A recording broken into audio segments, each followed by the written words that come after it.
Hello, my name's Laurence, and what's your name? My name's Jean Crane. Jean Crane. Yeah. And you come from? Asken. Asken. And that's how far out of Doncaster? That's about 7 miles, 7 miles out of Doncaster. And there's a pit there? There was a pit there, there isn't a pit there anymore, and that closed in 1989, Right. I think. Okay. And so you've always come from Asken? Your family from Asken? Yeah, Really? I was born in Asken. My dad was a miner. My husband, he was a miner, but he always worked on the surface. Okay. And what does that mean?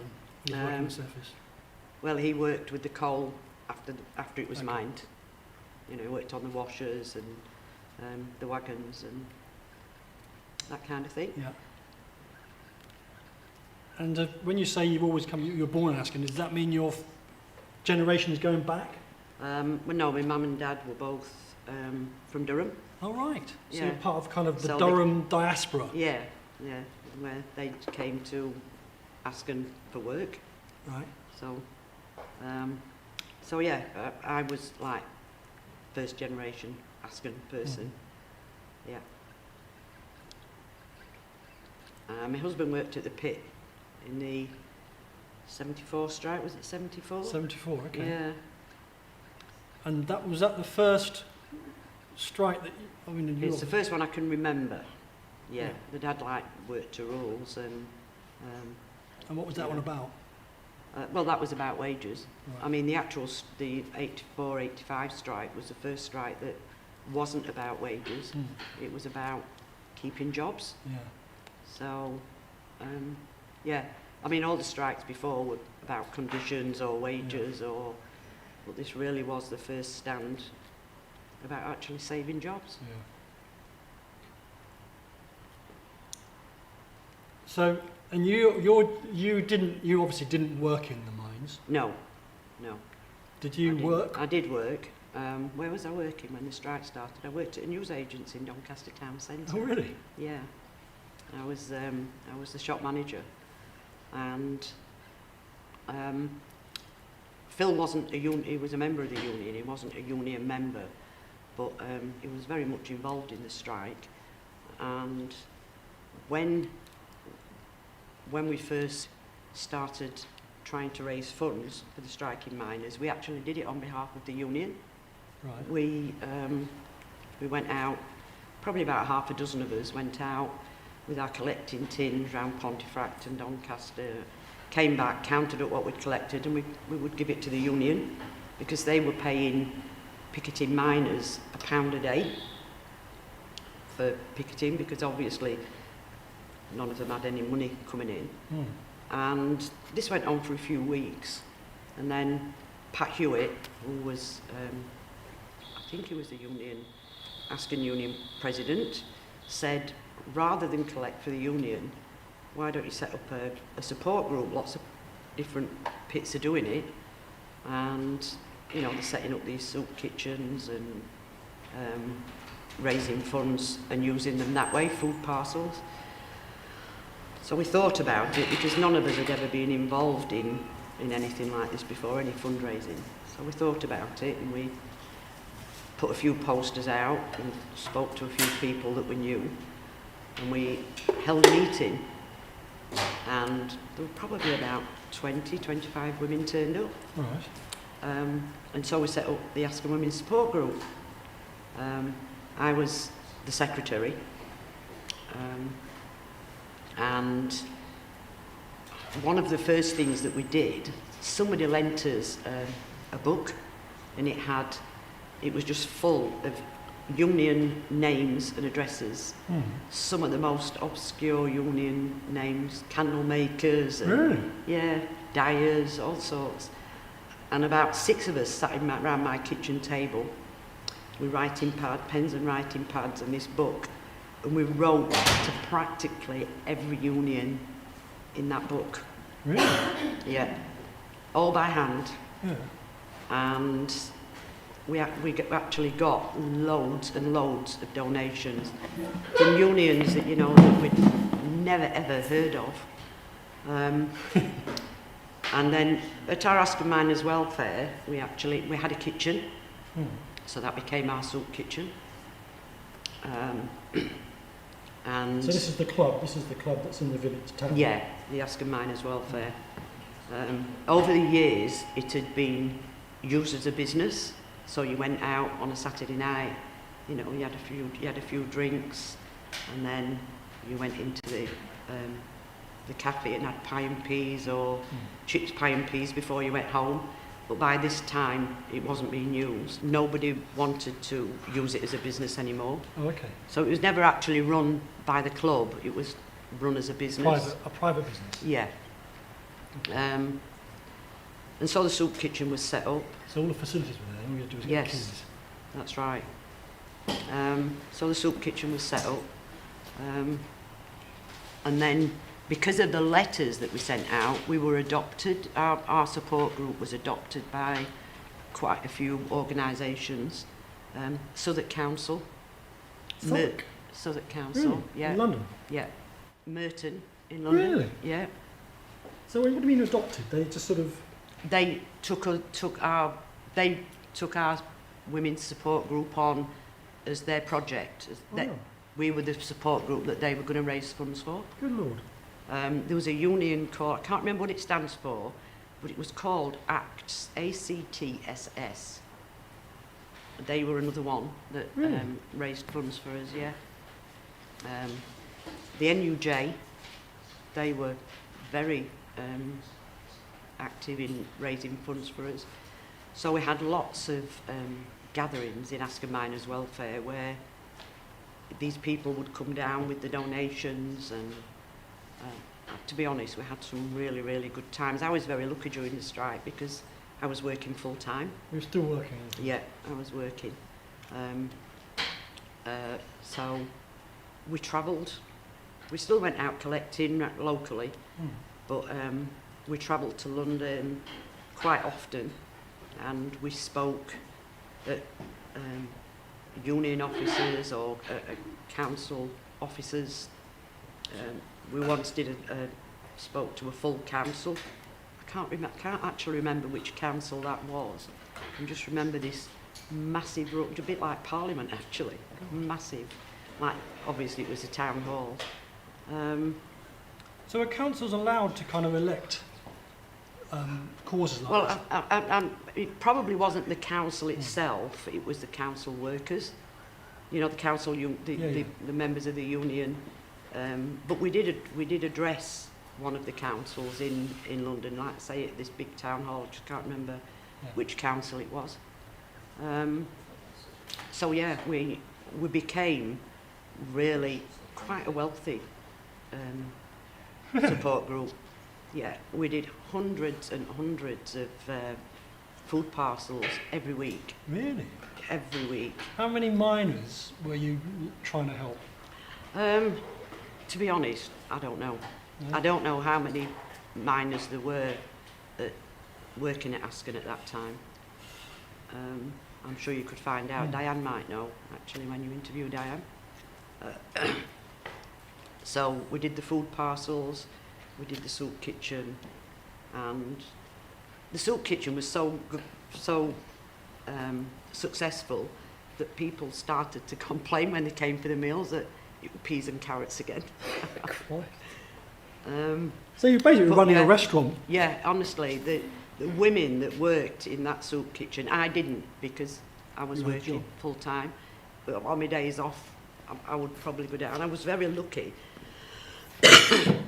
because I had a really, really good boss. And if there was a delegation going off somewhere to London, he used to say to me, get your shift covered, Jean, and go. And it just allowed me, whenever there was anything needed doing, it always just said, just get somebody in to replace yourself for the day, 2 days, and do it. How long did this go on for? I mean, how long was this? The strike? Yeah. Well, it was just a year, wasn't it? It was just a year. So how long did it take you to galvanise all that? Within months, within probably a couple of months. It was great. We had this great big, massive concert room at the welfare. and all these boxes of everything for the food parcels, and people walking round, and you know, and then somebody else putting them all in carrier bags, taking them out. We had Did you deliver them, or were people come to the... well, people could come, but there were some people that lived at Upton, and there were some people that lived at Hickleton. So then the union, the men on the union would take them out. You know, they'd actually deliver them. Yeah. It was... and was it mainly food you dealt with? It Yeah. wasn't, you didn't have any other role, as it were, or quite other... No, it was mainly, it was a soup kitchen. It was the raising of the funds, the soup kitchen, Yeah. and the food parcels. We went picketing. Right. Diane, who you're going to meet this afternoon, actually got arrested and was Really? held overnight. Yeah, that was at Calverton. She'll tell you about that herself. So yeah, I can remember the first time we ever went picketing, and we made a banner, and we've still actually got that.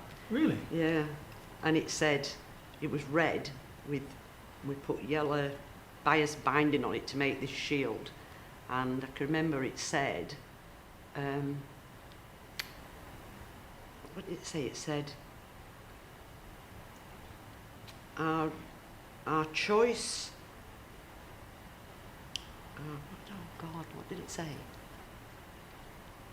I know part of it said our duty to serve anyway, and we had it on 2 sticks, and we went, first time any women went picketing from Ascot, I think it was to Annesley, and I can remember getting out the minivan and furling this flag that we'd made, and there were all these men picketing. We had to cross a field, and I can remember walking over towards this huge picket line of men, and them seeing these women walking over this field, and they were cheering. Really? Oh yeah, it was. Really? The hairs stand up on your Really? on your arms and the back of your neck. Yeah, Blimey. yeah.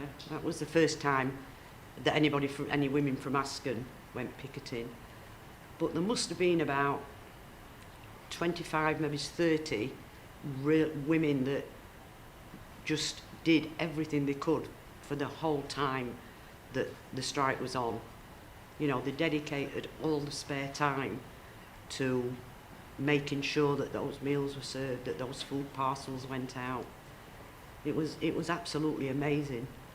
You know, women that none of us had ever done anything like it before. It was just we had a Christmas party. In fact, we had 2 Christmas parties, but the one during the strike, and we bought a present for every child, and we had Sheila, one of the ladies that was in the support group. She was Father Christmas, and very few kids recognised her, funnily enough. Some people said, "I know who you are." She had a very distinctive voice, Sheila, and I can remember, you know, the odd one would say, "You're not Father Christmas, you're Sheila," or "You're Mrs. Gibbon." But and we had ladies in fancy dress, dressed as clowns, and it was an absolutely wonderful day. Honestly, it was brilliant. The following, that was the Christmas in the summer. Funnily enough, after the strike, we took. We had money left over, and we still even had money coming in, and we took a trip to the seaside, and we gave every child £5 spending money, and there were so many buses that the last bus hadn't left the car park at the welfare when the first bus was about 3/4 of a mile down the road. Really? Yeah. Yeah. We had so many. So the whole of Ascot was on the move. Oh yeah, yeah. It was. So arriving must have been a blooming nightmare. Yeah, but it was a really, really wonderful day. Everybody had a really good time. But that was after the end of the strike. Yeah. Because, like I say, people were still donating, people were still sending parcels. A van would turn up with I don't know, a load of cooking oil, or some of the tins, we got tin whole chickens, and God. yeah. And so the following Christmas, which was again Christmas after the strike, we actually used the last of our money to put on another Christmas party. Yeah. Yeah, we once had I can remember once somebody came into the soup kitchen and said to some of the fellas there, I've got some chickens. If you want to come down, pick them up, you can. So off they went. I can't remember where, it was a farm somewhere. And they came back with these chickens that needed plucking and cleaning. And one of them said he was all right telling us he had some chickens for us. He said, he didn't tell us we actually had to catch them and kill them. Oh, no. Yeah, so that was a bit off-putting. And I can remember one time we'd been sent some big cartons of yellow liquid Yeah. from, I don't know if I can't remember where from. It was from Russia or Bulgaria or somewhere, along with lots of other stuff. But I can remember that the ladies in the soup kitchen thought it was cooking oil, and only realised at the last minute that it was actually washing up liquid. So that was a tragedy averted. So are you telling me someone from Bulgaria? Someone sent stuff from Bulgaria? Sent stuff, yeah. So it wasn't just an English, is it a British thing? We had money came from everywhere. Oh, yeah. Yeah. After the strike, some of the ladies actually went to Russia. Really? They were invited over there, yeah. The only one that I can remember going was a lady called Barbara Green. And funnily enough, the other week, I went to down to the welfare to watch a play called The Last Scene. Yes, I've heard about this. The cast in Doncaster Yeah. put on. And Barbara's son was there. Barbara's passed away now. But he actually had in his pocket the badges, the union badges that his mum had brought back from Russia. Wow. And he'd got them out on the table, showing them to us. Good God. So I'm getting the picture that actually it's a bit, no, it's a crass comparison, but it's almost like wartime Britain. It's almost like a community came together. It did. And it did. It was closer. Yeah. Through this than it was. But only, strangely enough, people still talk about a community spirit. And during the strike, there really, really was. And it was a wonder to behold, honestly. Really? Everybody spoke to everybody. It was just, everybody was there for everybody else. And did you have much in the way of people that carried on working? I don't want to use the term, but I mean people that were. We had one or two. And were they having a hard? Were they having a? I mean, they were. They were having a hard time. One in particular was my brother-in-law's nephew, and even now, this is my brother-in-law and sister-in-law live in Australia. But I do see them obviously quite often. But even now we don't talk about it because my brother-in-law says he did what was right for his family, but he didn't have a family at the time. He had a wife who worked and he had no children. And it's something that we've never ever been able to agree on. Reconcile. Yeah. God. And then, funnily enough, he emigrated and bought the plot of land and built a house right next door to my daughter and her husband, whose husband was a miner and was on strike. Jesus. So you can So imagine. you walked right out of the frying pan Yeah. into it. Yeah, so that made that a bit awkward. Gosh. But the spirit. I mean, you work through this and you create. I mean, I imagine you create not hierarchy, but I mean, you've got people obviously running the soup kitchen, and people have to do some orders and stuff, Yeah. and tell people what's going on and what's coming. Yeah. I mean, you're not really ordering material, are you? Just receiving stuff. We're just So using... one day it's a bag of potatoes, the next day it's a bag of peas, Yeah. and it's like Yeah. pea soup today, potato soup, Yeah. working out what's going on. Yeah. And then someone's got to sort of put their brain to gear and get all that, and then there's a That's whole right. structure and a hierarchy must develop. Yeah. Well, Gwen Goodwin, she worked in our pit canteen. So she kind of was the organiser of the soup kitchen. She knew, you know, what should be cooked when, what should do the menus, what shall we have today, what have we got? Okay, so we'll use this today, and we'll have that on Wednesday, and you know, we might have to compromise a bit on Friday because we might have to do more than one dish because we haven't got enough to give everybody the same thing. But like I say, the women were just down there every day. You know, I could call in on my way to work, and I started work at like 7:30, and there'd be people already down there getting stuff prepared. And when I came home and I'd call in, those same people would still be there doing the cleaning and preparing vegetables for tomorrow. It was just, people were just so dedicated. And I think that we all, just because we'd all been mums and housewives, or, you know, some of us worked, but I think we felt more of a purpose. I think we felt like it made us feel like we were more. Yeah. So what do you think would have happened if you hadn't formed that? What would have...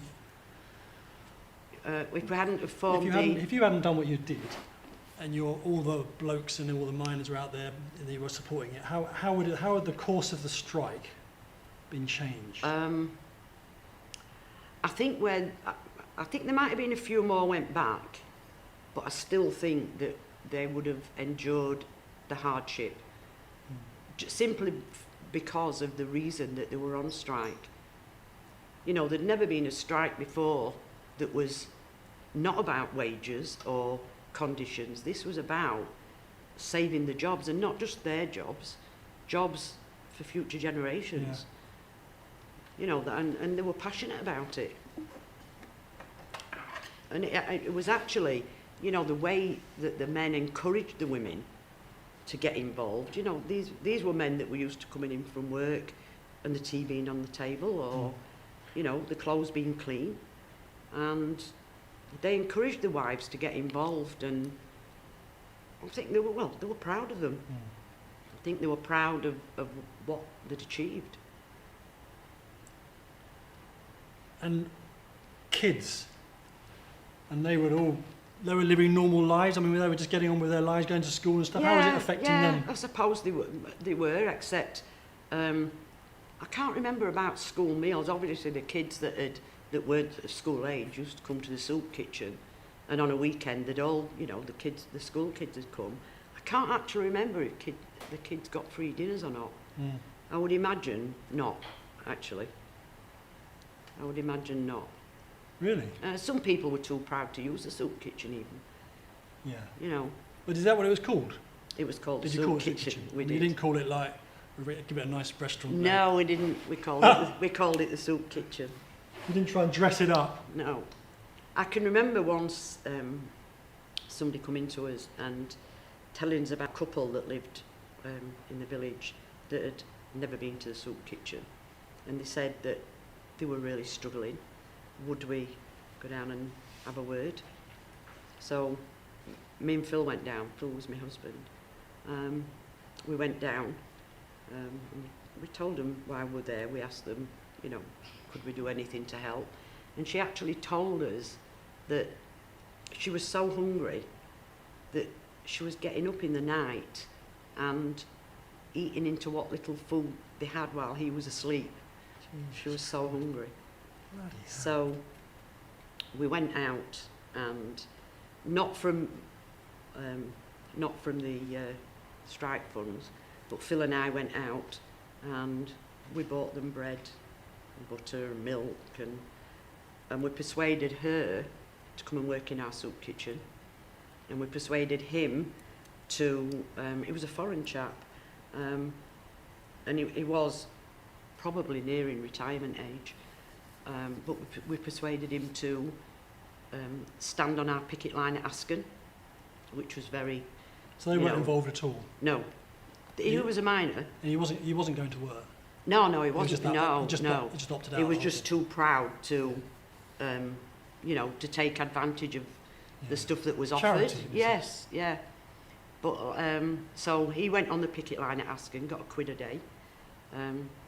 She came to work in the soup kitchen, then he started to come for his meals at the soup kitchen. But then I can remember the first time I saw her after the strike, and you know how you're walking towards somebody that you know, and you're kind of getting ready to say, hello, how are you? And it was as if she'd never seen me before in her life. Yeah. She just, honestly, and I guess it was embarrassment. It was the fact that, because by this time things were pretty much back to normal, but I guess it was embarrassment to thinking about what had happened and how she'd had to accept charity because there was no other way they were going to get through it. But you gave her kind of a dignity to say, come and help. Yeah, but like I say, I'm walking towards her thinking, I can't even remember her name now, but there's so-and-so. And like you get there and you kind of...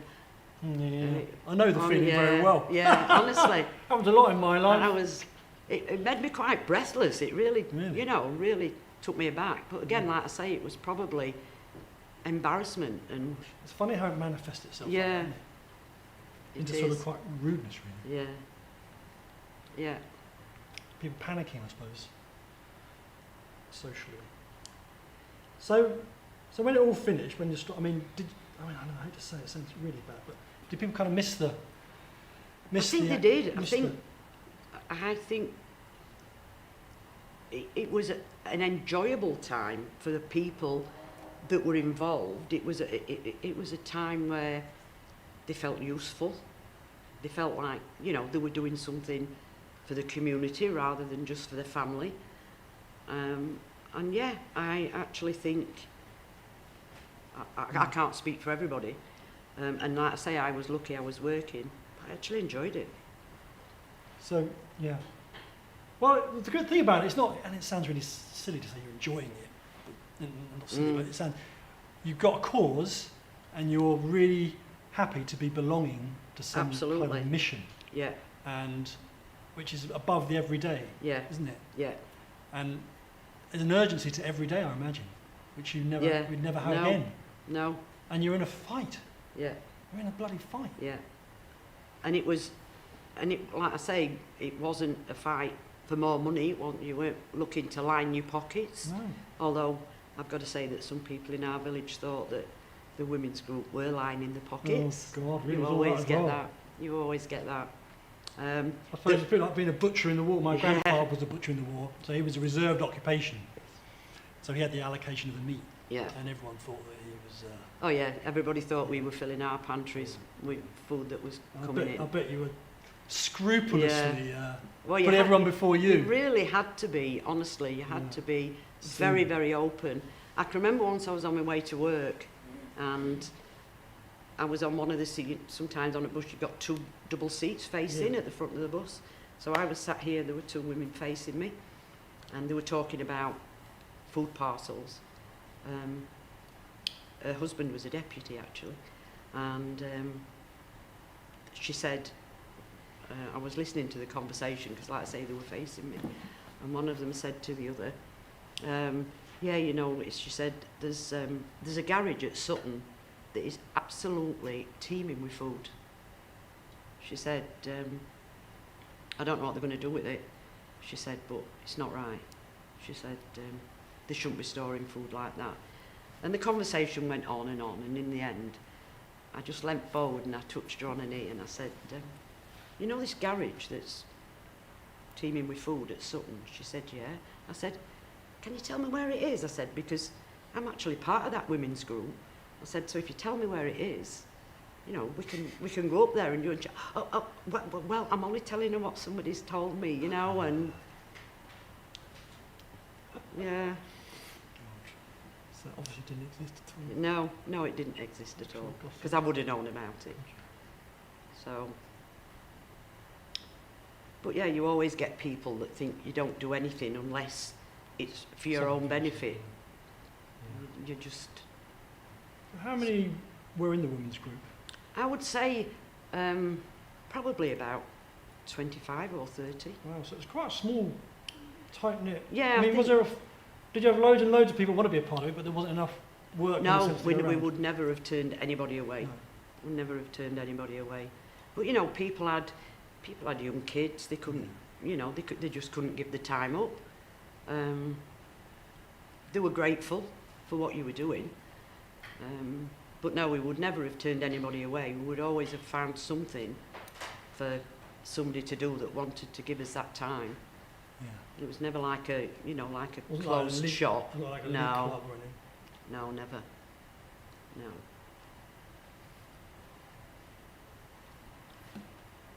And were you one of the first, for example, we've got all these, let's say for sake of argument, we've got 12 pit towns. Were you the first group to get going amongst those pit towns? No. Or was it all happening at the same time? No, some women's groups were set up before ours, because that's, you know, like I said, when we first started, we were collecting and giving it to the union. Right.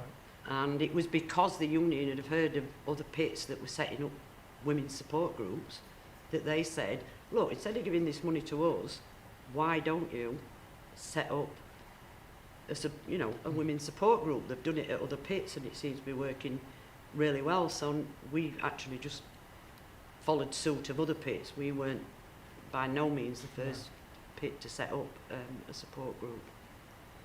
And I'm sure there were some support groups that were a lot more successful than we were.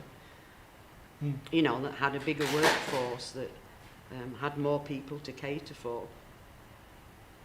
Because you could have been dealing with, what do you think? You don't really know how many miners are on strike or been affected, but you must have known how many were availing of your facility or using your facilities. I don't actually. No, because, you know, like, some people might come every day, some people might come twice a week. Some people had families, you know, wider families that were working that didn't take advantage of it. So, I would say we catered in the soup kitchen itself for well over 100 every day, 100 people every day. Sometimes they were queuing, you know, sometimes they might just come in dribs and drabs, but there were a lot of people actually used that soup kitchen. I think one of the things that, you know, you talk about community and how everybody got together after the strike. I don't know if you remember, I can't really remember the reason myself. I think there was a strike by journalists that, because they were moving? Wapping. Yes. Yeah, Wapping, the whole trade unions, the print unions. Yes, the print unions. Yeah. And Murdoch was going for them, wasn't he? That's right. And so, because of all the support we'd had during the strike, we decided we'd have a fundraiser in the Asker Miners Welfare for them. You know, they'd done it for us. And so we put all these posters out, and we arranged this really big night. We invited people from London. And we thought, this is going to be good. We're going to raise some funds here for these people that are on strike. And we were so excited about it. And came the night, and came the people from London that turned up. And we were so grateful that we were having this fundraiser for them. And the turnout was absolutely pathetic. I know, what, from the village town? Yeah. It was embarrassing. Oh no. Honestly. Sounds like one of my talks. Yeah, it was embarrassing. It was, you know, you had to apologise. Really? Honestly. And these people had really put this, and it wasn't that long after the strike, it wasn't long enough for people to have forgotten, or so that sense of community was already evaporating. Yeah, it was. God, it's amazing how quick. Yeah. Because I was going to say, I wonder what it manifests. I mean, did that energy turn into something? But it does sound like it just evaporated. No. And was that because, I mean, effectively you won a stay of execution, didn't you, with that strike? Do you think? Because the mines closed in '89, so they must have carried on for another 4 or 5 years. Yeah, but not all of them. No. Did they? It was Yours just. did, Askham did. Yeah. But how many closed down in the area at that time? I think I'm not sure if Askham was the last one. I think Brodie had already closed before Askham. It's such a long time ago. I can't remember. Oh, thank you. Thanks. I can't remember in what order they did actually close.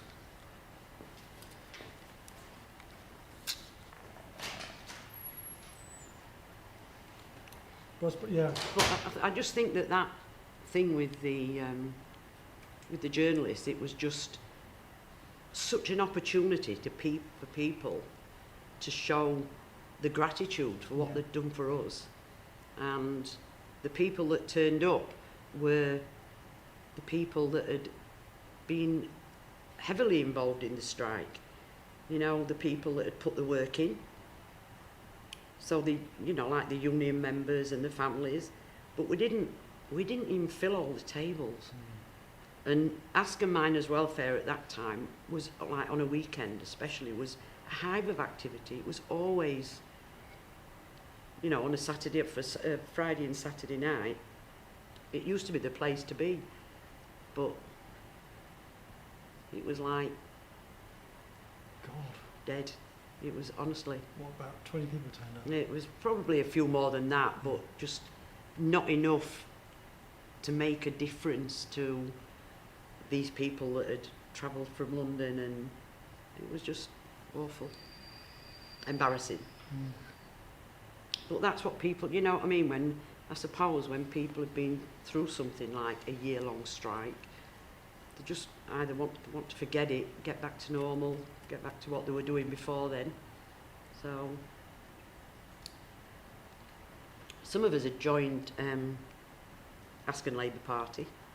Well, we joined the Labour Party and started to attend council meetings and stuff like that after the strike. And then there was a vacancy on Askham Town Council, and at that time Askham Town Council was run by older people, like people that had been on the council for ages, and if there was a vacancy then you would co-opt somebody on. So we were at a council meeting and a vacancy did arise, and somebody put forward that, right, we'll co-opt, I don't know who it was, but oh yeah, we do. Anyway, we'll co-opt this person on to our council. And somebody that was attending the meeting said, well, I want to nominate somebody to be the next, to take the place of this councillor that had retired or whatever. So this chap nominated me to be Did on you know the it was gonna council. happen? No, Oh, God. no, I didn't. And somebody else seconded it, and they weren't happy at all. The council Really? weren't happy because they'd been so used to just, like I say, somebody that they got on with. Yeah. Oh, do you want to come on council? Yeah. Oh, I see. So, Yeah. so anyway, I was nominated, and they weren't happy. So what happened was the chap that they wanted to co-opt on, they persuaded him to put up as a independent Labour, and then they started to go on about, I don't think they'd had a council election for about 15 years. Do you know how much it's going to cost the council if we have to go to election, and it cost us this and it will cost us that? But anyway, we had an election, and I won. Really? So I was elected to the council, to Ascot Town Council. Yeah. And so what happened then? I eventually became Mayor of Ascot. Really? I did, yes. That was in 1992 into 93 when I became Mayor of Ascot. Sadly, my husband passed away suddenly in 1993. And at the end of my term, I resigned and kind of went back into my little shell, like you do when you have a bereavement. But in between the strike ending and me retiring from the council, myself, Diane Hogg, who you'll see this afternoon, my husband, her husband, Sheila Gibbon, we started to do a prize bingo. Right. To raise funds. It was kind of part of the Ascot Town Council. We called it ALCO, Ascot Labour Charity Organisation. And so we had this prize bingo once a week, and any profit that we made we used for good causes in the village. I actually couldn't tell you one single charitable thing that we did because I can't remember. But you remember the bingo? Yes, I remember the bingo because I was the Caller outer. Yeah. But we used to go to a warehouse and we used to purchase, it was prize bingo, so we used to purchase prizes like bread bins and stuff like that. Generation cuddly toys. Yeah, and it was always very, very busy. It was a really, really good night out. And I can't even remember why it folded, to be honest. But again, it would have been probably 93, 94 that it actually folded. One of the funny things during the strike, actually, my husband had a white Consul, I think it was, and he'd not passed his test. So every time he went out picketing, he was in danger of being, those years are long, he was in danger of getting caught without a licence. Because there were always, like, you know, there were roadblocks and they'd stop them and they'd have to try and vote the way, like there weren't pickets, this kind of thing. Oh, okay. And I can remember this particular day he was actually pulled up.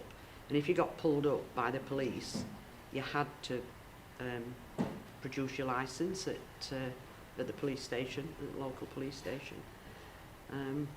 So he got pulled up and they gave him a producer and he said, "Oh my God, not again." And the chap said to him, have you done this before?" And he said, "I must have produced my licence 4 times, he said.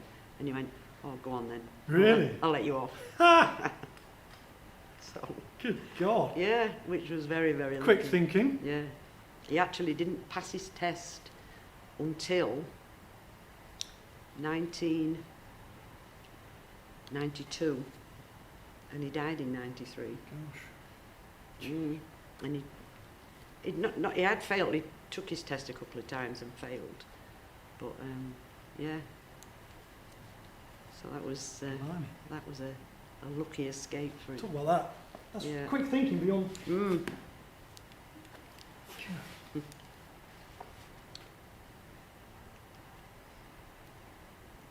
So the police presence was pretty heavy, I imagine. Oh, it was. It was. I mean, when we used to go picketing, the women, we used to have our Coal Not Dole t-shirts on. And every time that we saw that we were coming to a roadblock, we'd take them off and put them on, turn them inside out and wear them back to front. and tell them we were Really? off. Yeah. I mean, so they really were trying to, obviously it was seen as completely illegal, and you were trying to be, definitely an anti-establishment scenario where police were actively trying to stop you doing what you're doing. Oh, yeah. Which was, I suppose legally it's a lawful right to strike, wasn't it? Mm. Yeah, they were always trying to turn you back. They didn't want you there. There were like armoured buses going into some pits with people that were strike breakers. And some people have spoken about the fact that the army were used. Yeah, not anywhere that I ever went. But yeah, it was anything. They would, the Met Police. They brought the Met Police up, didn't they? And to be honest, I never had any police bother personally. I can remember once we were picketing at Calverton, and there were probably about 60 women not all from Asken, probably only a couple of cars full from Asken. But I can remember just being surrounded by police, kind of herded us into a tight knit, and we were surrounded by police. And there was one, probably a sergeant or I don't know, but he said, they want to act like men, treat them like men. He said, nick 'em and kick 'em. That is gospel truth. And I can remember 2 policemen coming into the middle of the crowd of us, and they got hold of this woman. I didn't know her, and I still don't know who she was, but they dragged her out, and she was on her knees, and it actually frayed the denim where they dragged her, frayed the denim on her knees, and made her knees bloody. And I don't know if it was some excuse me, I don't know if it was somebody that they'd seen on another picket line that they'd targeted, or if they'd heard her say something, but the way they treated her was just absolutely appalling. Honestly, it was. And does the crowd respond to that? Did the group respond to that sort of behaviour? With jeering, but like I say, we were hemmed in. We were just completely hemmed in by police all round. That's quite a scary scenario. It was. And they did manage, they did break the ring because people were working at Calverton, and so cars were coming in, and they did break the ring. That was the night Diane got arrested. But they were I think that was the only time I ever really saw any real violence towards women on a picket line.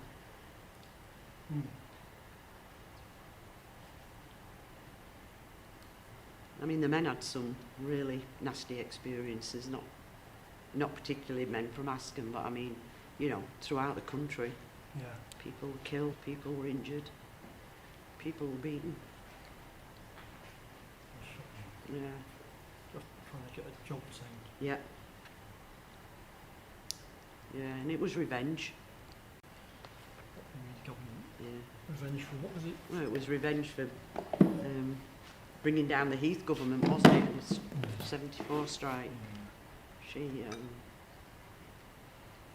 She was determined. There must be years and years and years and years of coal in this country.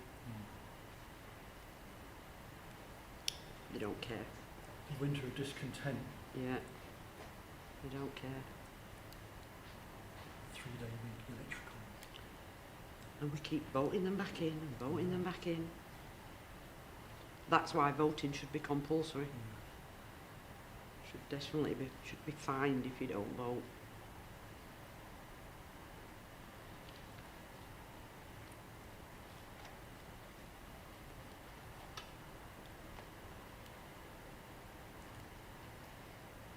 So we've got children? I've got 4 daughters. 4 daughters? Yeah. And were they born before or after the... They were all born before the strike. My youngest was nearly 13 when the strike started. I had my first grandchild during the strike. Good Lord. In the June, as the strike started, in the March, my first grandchild was born. And I can remember coming back from picketing and my husband being stood outside the welfare saying, "Joanne's gone into labour." And getting straight in his car and sitting in Doncaster Royal car park waiting for somebody to come out and tell me that my daughter had given birth. Wow. So is she what you would call a strike baby? He was a strike baby, yes. So then she went on to have 3 more sons and a daughter. Jeez. So how many grandchildren have you got altogether? I've got 5, 6, 7. I've got 8 grandchildren. I've got 9 grandchildren because I've got my daughter. One of my daughters adopted a little boy. Mm-hmm. So I've got 9 grandchildren. I've got 5 great-grandchildren and another one due any day now. Really?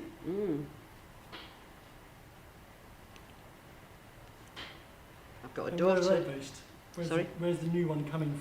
Where do they live in Doncaster? Yeah, sure. She lives in Pontefract now, but yeah, she's always lived in Doncaster. I actually live with one of my daughters All right. because I'm only here for Oh, of 6 course. months of the year. Yeah, right. So you don't need a house. I don't.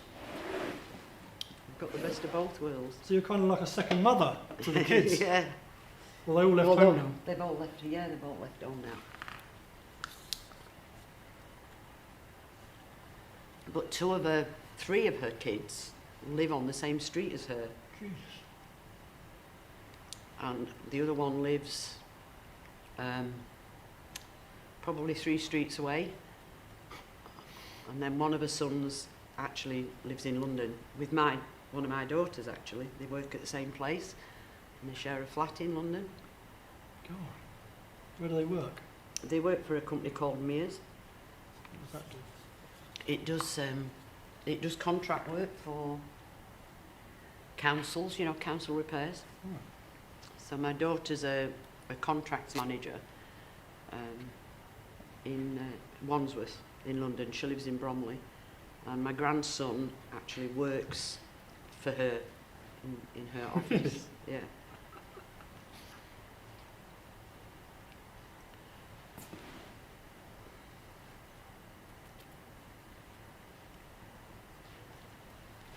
So how often, I mean, you must be spending a lot of your time visiting.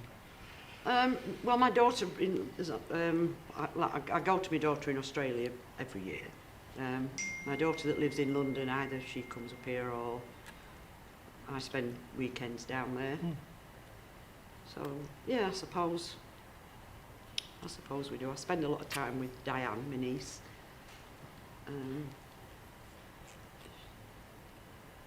But yeah, I keep myself busy. Yeah. So what's your main kind of activity now then? And now you're no longer the mayor, and I haven't been for a lot of years. yeah, I suppose... are you community Just- active? No, I'm not. So after all that haven't kind of been. history, Yeah, no, I'm not at all anymore. is that through the fact that there's less to be in part of? Yeah, and I think things just change, don't they? Like I say, my daughter emigrated in 2007, so I've spent a lot of time over there. Then 4 years ago, I went to live with my other daughter. She's the one with the 5 kids. She's got 5 grandkids, so there's always something to do or somewhere to go. Or I walk a lot. All right. I like to walk every day. I try and Is that out in the countryside or no, it's not. it's not hiking? No. I try to walk at least 3 miles a day, just simply to try and stay healthy. Mm. But it's it's the feeling that you've got to feel safe these days. All right. Ascot is not, it's not a nice place to live. You just have to be very careful. There's some really not very nice people live in Ascot at the moment. And I mean, like, there was a chap drawing money out of a cash machine in a shop, and somebody stole it off him as he was getting it out, actually in the shop. They were stood outside because it's quite near the door. People are getting broke into week after week after week. Everybody, you know, you read these comments on, I am on Facebook, although I don't put anything on Facebook. I just like to see the gossip and stuff, you know, I like to see what's going on. And you see all these posts about, you know, people know who's doing it, you know, it's this, it's him again, it's him and her again, whatever. But nothing's changing, nothing seems to get done, like. And do you know what the cause of it is? Well, there's a lot of drugs. Right. There's a lot of unemployment, but it is the drugs. It's like, I mean, there was a time when if I walked down to the shop, I went down, you know, if I went down the village, if I went for a walk round our lake, I would see somebody I knew. It could take you, you know, you could be 5 minutes away from the shop, it might take you 3/4 of an hour. Yes. Because you'd see somebody you knew, you'd stand chatting, you'd see somebody else you knew. I can walk round our village. I do walk round our village and not see anybody I know. Just don't see people that you know, even the younger ones, the younger mums and dads, you don't know whose kids they are. At one time, you know, if you saw a young person in Ascot, you'd know who the mum were or who the dad were. Yeah. You don't anymore. You don't know each other. That's one of the things that struck me during the strike, because I didn't know many Southerners before the strike, and I think that was one of the things that took me by surprise, how supportive they were, how much they actually wanted to help us, you know, how much they wanted us to win this fight, and how they'd just do whatever they could to enable us to do it. And then I remember writing to one of the girls that I knew down there, and I sent the letter to the wrong flat number. She never got it. Really? Yeah. Like, she lived in 2 and I might have sent it to 1, but the next time I saw her, she said, they never brought it to me. Really? So that's, you know, so I suppose people that live in the, not necessarily just London, but they don't have that sense of community, do they? No. They are isolated from their neighbours. I don't know if it's all the different nationalities, or Well, I just think you if know, you've got a common industry, it's going to develop common bonds, isn't it? yeah, And everyone's got different jobs in different places, and yeah, you know, working damn hard and getting home at night knackered. The community's often at work. I mean, it was more like, you know, community seems to me now to be like online. yeah. There seems to be a lot of That has done, online yeah, community. yeah. That has done a lot of not good. And also, people have their lives at work. Yeah, They come home at night and it's like, well. I know. And that when you go on social media, everybody seems to have these perfect lives, don't they? Yeah. You know what I mean? Like, they don't Pictures talk. of us. Yeah, they don't talk about the hardships, or it's just the good things in the life, isn't it? Yeah.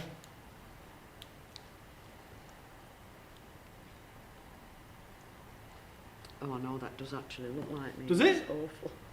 Don't say that. Beautiful. No, it's not. Now, do you want me to go for glasses? I don't care. I I didn't wear glasses during strike. Could look bizarre, actually. I don't know. It's just very difficult to. They just kind of look false, and they're not really a part of the real you in a sense. And they kind of date the sculpture, I think. They kind of want to see a style of glasses from the 1970s or 80s or whatever. Yeah. Because we had a book written about, as you know, Yeah. Aston Women's Support Group. It was called All the Fun of the Fight. It was written by Jane Thornton, who married John Godber. Oh, Do you know him? I've heard of Have them. you heard of him? He's a playwright. Yeah, that's right. God, A yeah. northern playwright. He's Yeah. really good. Yeah, she wrote a book. It's called All the Fun of the Fight. Wow. And have you got it? I think I've given all my copies away. I know my daughter's got one somewhere, but you can still get it from Doncaster Library if you'd like to read it. I would. It was, It's amazing how many books. I've got Joan Hart's Pit Nurse all right, book. She's a character. yeah. Nearly as big a character as you. You have done a deputy, haven't you? You've done Have I done a deputy? Well, when Diane and I went for our photos, the first time we went to Arndale Centre, still call it Arndale Centre. There was a chap there filling his form in about who he was, and Joe was there, and I said, shall I put Secretary Aston Women's Support Group? And he said, oh, I think I'd better get this form done and be off. And I said, why? And he said, oh, we're a deputy. Oh, really? Well, it was quite a big bone of contention, wasn't it? That, in fact, our support group actually split into two support groups because of the deputies. So what did the deputies... So they were the bosses, in a sense, of the shifts. Well, yeah, and they didn't strike. So they had to stay in... They didn't work, but they didn't strike. And what was their compromise? Why was they compromised like that? Well, they wouldn't cross a picket line, but they still got paid because they sat in the first aid room. Oh, yes, I've heard this. We have had this story. You're Have right. you? Yeah. Yeah, and we put collection boxes out in shops and stuff around the village during the strike, and a couple of the ladies decided to put one in the first aid room, Oh. and came in with this money, and we were all commenting on about, oh, that's, you know, how much money there was in this particular tin. And then when they said they'd got it from the deputies, the union didn't want us to take it, and we didn't want it either. Really? Simply because they weren't, by not crossing the picket line, they weren't supporting the strike, because even if they'd have crossed it, there were nobody for them to manage. And so there was arguments, and then the ladies that had collected this money took it and set up their own support group in Camsell and Norton. Because it was quite a lot of money then. I can't remember how much they actually collected at that particular time, but then obviously they went on to do their own fundraising and so it It's did those cause kind of principles that amaze me at this time. Yeah. You know, in this time of need, there's stuff coming through that's badly needed, and there'll be a principled kind of... It's really strange actually, because my son-in-law that lives in Oz, he was a striking miner and his dad were a deputy. Really? Is that your time up? Is that saying, God that's knows. it, your 2 hours are up? Put a shilling in the meter.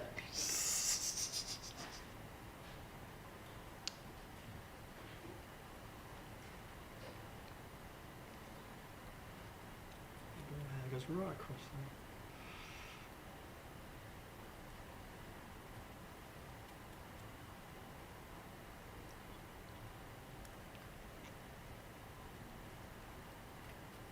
No, you've been brilliant. Hmm? You've been brilliant. Wish I could say the same for you. That's the usual response. I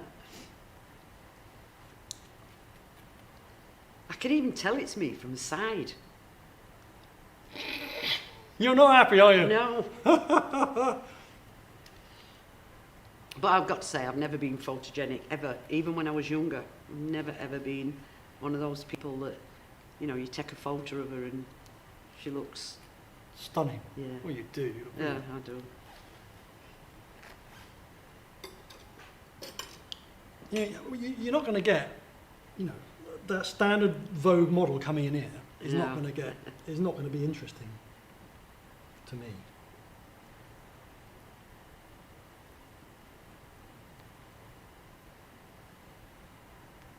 I nearly did my hair this morning, and all before I came out, to make it look like I had a bit more. But you didn't have time. No, I thought, Take me as I am. yeah, wrinkles and all. You are very good, I have to say. Oh, thank you. Got quite a dinky little nose, though, haven't I? No. I mean, like, my nose is in proportion to my face, isn't it? We're always critical of ourselves, aren't we? And you can't do anything about it, can you? Like, I've always had this thing that I won't let my family call anybody ugly. I think it's a horrible word, you know, and they say, now she is ugly. I think it's awful. And I always say to them, nobody can help how they look. You can't, all right, you can pay a lot of money not to look how you look, but you can't help it, can you, how you look? And I always say that there aren't any ugly people.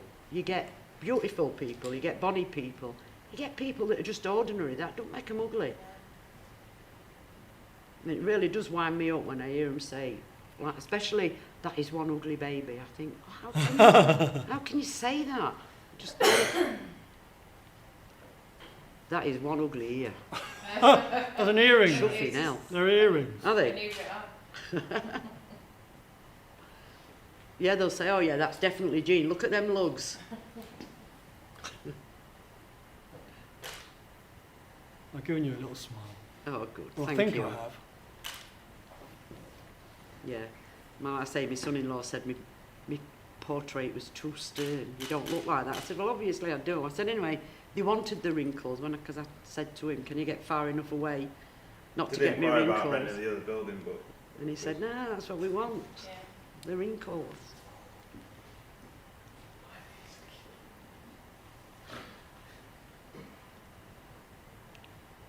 I suppose a bit of stuff I'm not going to get a break, am I? No, that's 5 minutes into the break.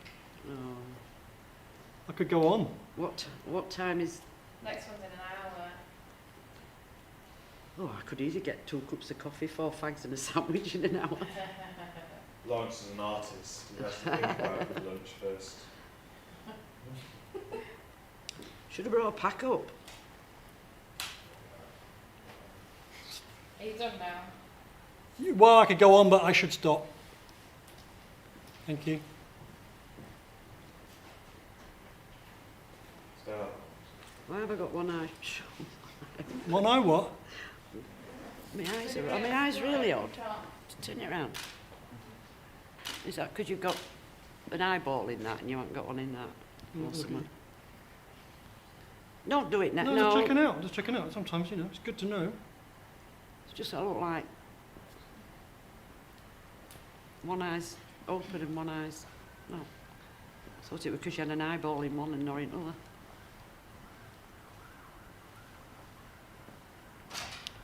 I can't believe now. You're the first one that bossed me about.